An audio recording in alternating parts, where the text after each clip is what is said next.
آج کی عظیم کانفرنس ایک عظیم مبلغ اسلام، ایک قد آور دائی، جنہیں بارگاہ رسالت سے ہندوستان اس لیے بھیجا گیا کہ وہ اہل ہند کو جنت کا مستحق بنا سکیں، ان کے حوالے سے یہ کانفرنس منعقد کی گئی ہے۔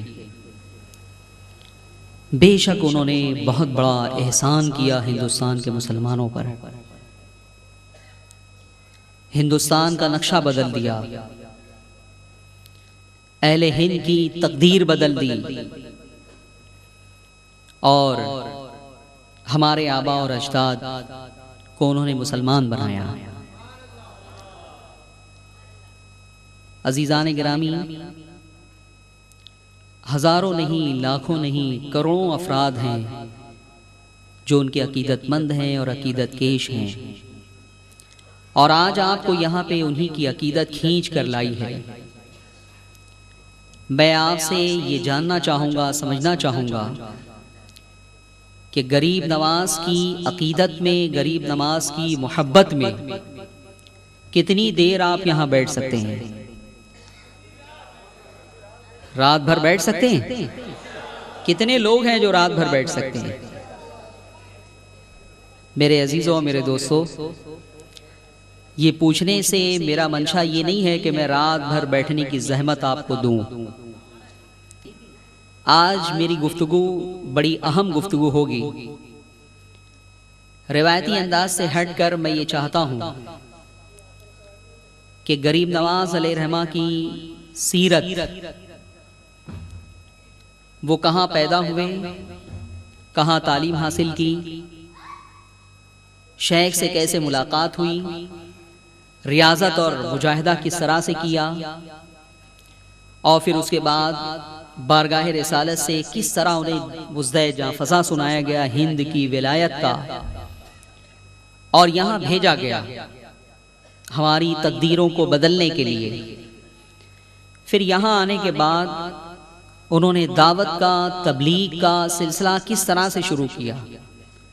عموماً لوگ غریب نواز کو صرف ایک صوفی کی حیثیت سے پیش کرتے ہیں، آپ کی زندگی کا ایک پہلو ہے وہ، لیکن اس سے زیادہ اہم پہلو جو ہے وہ یہ ہے کہ انہوں نے اپنی پوری زندگی میں 90 لاکھ لوگوں کو مسلمان بنایا ہے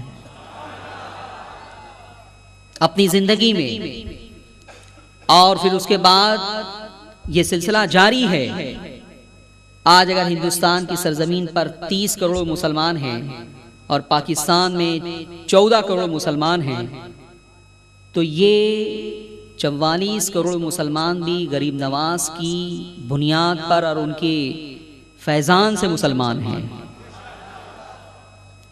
اور اس سے پہلے جو نسل تھی وہ بھی کروڑوں میں تھی۔ آپ اگر حساب لگائیں تو اربوں کھربوں کی تعداد ہو جائے مسلمانوں کی، جو ان کے فیضان سے جو ہے وہ مسلمان ہوئی ہے۔ تو میرے عزیزوں اور میرے دوستوں، اس عظیم دائی، اس عظیم مبلغ، اس اسلام کے عظیم مجاہد کے بارے میں بنیادی باتیں آپ کو معلوم ہونی چاہیے۔ اسی عراق کے قریب ہے، بخارا ہے، سمرقند ہے، نیشاپور ہے، آپ نے یہ نام سنے ہوں گے۔ وہیں پر ایک چھوٹا سا ملک ہے عراق کے قریب، اور اس میں ایک قصبہ تھا جسے سجز کہا جاتا تھا۔ کیا کہا جاتا ہے؟ اور وہاں کے رہنے والے کو سجزی کہا جاتا ہے، لیکن کاتبوں کی غلطی سے وہ سجز جو ہے وہ سنجر ہو گیا، اور آج آپ بھی سنجری کہتے ہیں۔ خواجہ معین الدین اجمیری چشتی سنجری، جبکہ سنجری کا یہ لفظ جو ہے وہ مطلب کاتبوں کی غلطی سے سنجر ہو گیا، ورنہ وہ تھا سجز، اور وہاں کے رہنے والے کو سجزی کہا جاتا ہے۔ اہل علم آپ کے سامنے کبھی سنجری نہیں کہیں گے، سجزی کہیں گے ہمیشہ وہ۔ تو سیستان کے علاقے میں سجز میں پیدا ہوئے، اور 14 رجب تاریخ ولادت کیا ہے؟ بولتے جائیے، آج آپ درس حاصل کر رہے ہیں۔ سیکھ رہے ہیں، اپنے محسن کے بارے میں کچھ معلومات حاصل کر رہے ہیں۔ 14 رجب، 6 رجب کو وصال ہوا اور پیدائش کی تاریخ ہے 14 رجب 537 ہجری، 537 ہجری۔ یہ ساری باتیں آپ کو یاد ہونی چاہیے۔ اور پیر کا دن تھا، پیر کا دن تھا۔ جب آپ پیدا ہوئے، عقیقہ کیا گیا، تو آپ کے والد سید غیاث الدین حسن نے اپنی اہلیہ یعنی غریب نواز کی والدہ جن کا نام تھا ام الورا، ان سے مشورہ کیا کہ ان بچے کا نام کیا رکھنا چاہیے۔ تو آپ نے فرمایا کہ میں نے یہ بچہ جب میرے شکم میں آیا اسی وقت سے میں نے 12 خواب دیکھا ہے کہ کوئی مجھے کہتا ہے کہ جب یہ بچہ پیدا ہو تو اس کا نام معین الدین حسن ہی رکھنا، اس لیے یہی نام رکھا جائے۔ والد نے اتفاق کیا سید غیاث الدین حسن نے، اور آپ کا نام رکھا گیا معین الدین حسن۔ اور نجیب الطرفین سید ہیں آپ۔ سید نجیب الطرفین وہ ہوتا ہے جو ماں اور باپ دونوں جانب سے سید ہو۔ ماں کا سلسلہ امام حسن تک پہنچے یا امام حسین تک، اور باپ کا سلسلہ بھی جو ہے وہ امام حسن یا امام حسین تک پہنچے۔ تو غریب نواز علیہ رحمہ کے والد یہ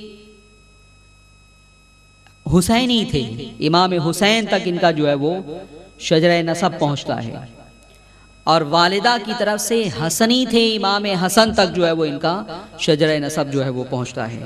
تو اس طرح سے سیدنا خواجہ غریب نواز علیہ رحمہ نجیب الطرفین سید تھے۔ تو ماں کا نام کیا تھا؟ بولیے، ام الورا، اور والد کا نام سید غیاث الدین حسن۔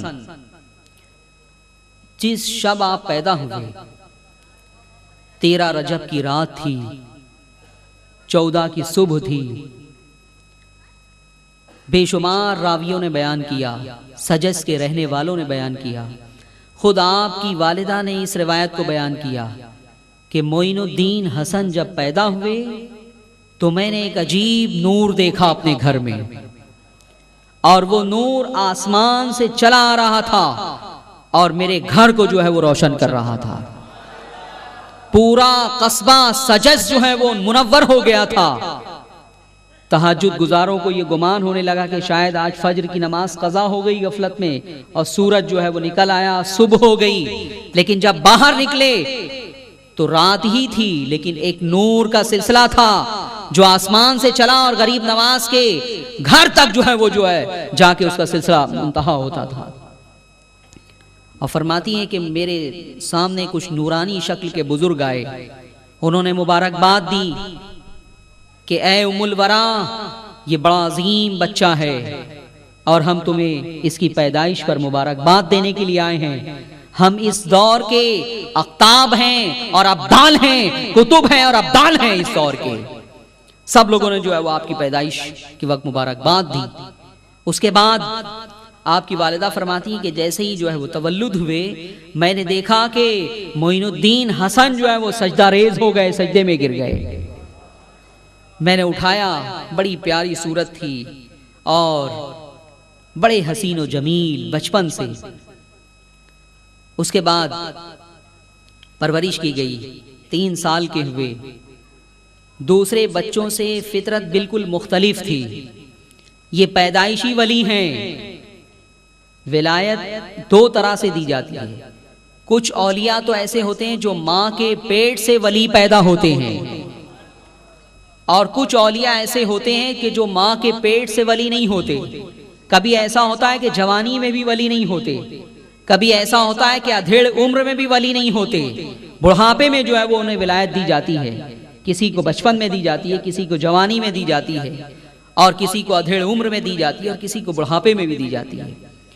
تو ولایت زندگی کے ان تمام مراحل میں اور گوشوں میں جو ہے وہ دی جاتی ہے، لیکن غریب نواز پیدائشی ولی تھے۔ یہ ساری باتیں جو میں نے آپ کے سامنے بیان کی، یہ بھی اس بات پر غمازی کر رہی ہے کہ غریب نواز جو ہے وہ پیدائشی ولی تھے۔